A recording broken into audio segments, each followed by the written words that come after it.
యెమెన్లో Kerala nurse Nimisha ప్రియాకు ఉరిశిక్ష అమలుకు మరో 3 రోజులే మిగిలి ఉంది.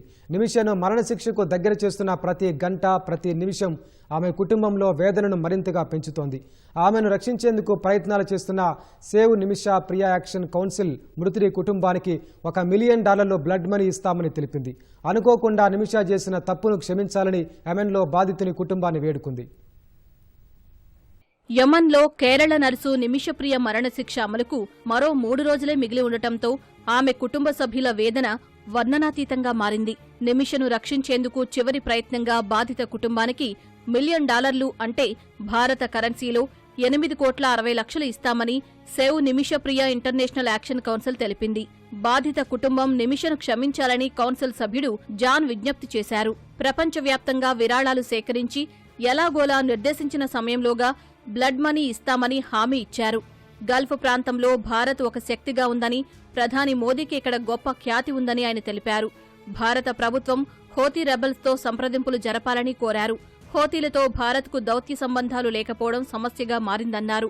ఇస్లామిక్ చట్ట ప్రకారం ఒక మనిషిని మరొకరు హత్య చేస్తే ప్రభుత్వం నేరస్తుడికి కిసాస్ను విధించాలి, మరణశిక్ష అమలు చెయ్యాలి. అయితే మృతుడి కుటుంబానికి నేరస్తుడికి క్షమాభిక్ష ప్రసాదించే హక్కు ఉంటుంది. ఇందుకు వారికి దియాత్ అంటే బ్లడ్ మనీ ఇవ్వాలి.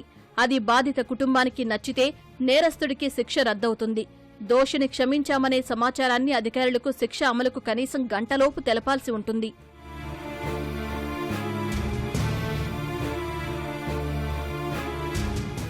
యెమన్లో నర్సు నిమిషప్రియకు ఉరిశిక్ష రద్దవుతుందని ఆమె తల్లితో పాటు భర్త టోమీ థామస్ ఆశతో ఉన్నారు.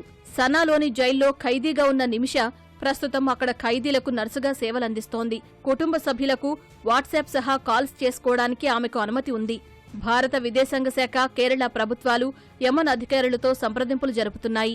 నిమిషను రక్షించేందుకు దౌత్యపరంగా ప్రయత్నాలు ముమ్మరం చేయాలని కేంద్ర ప్రభుత్వాన్ని ఆదేశించాలని దాఖలైన పిటిషన్ను జూలై 14న విచారించేందుకు సుప్రీంకోర్టు అంగీకరించింది.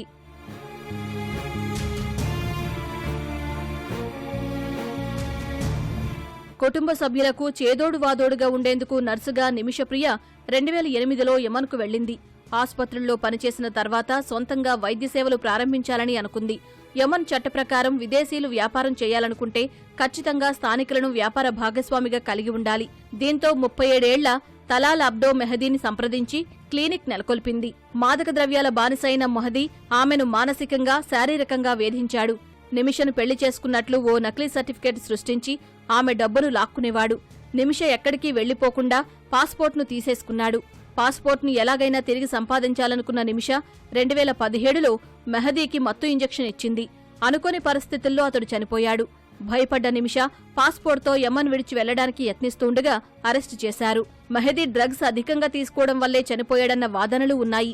యెమన్ కోర్టు నిమిషను దోషిగా తేల్చి మరణశిక్ష విధించింది. 2023లో నిమిష చివరి పిటిషన్ను కోర్టు కొట్టేసి జూలై 16న మరణశిక్ష అమలు చేయాలని ఆదేశించింది.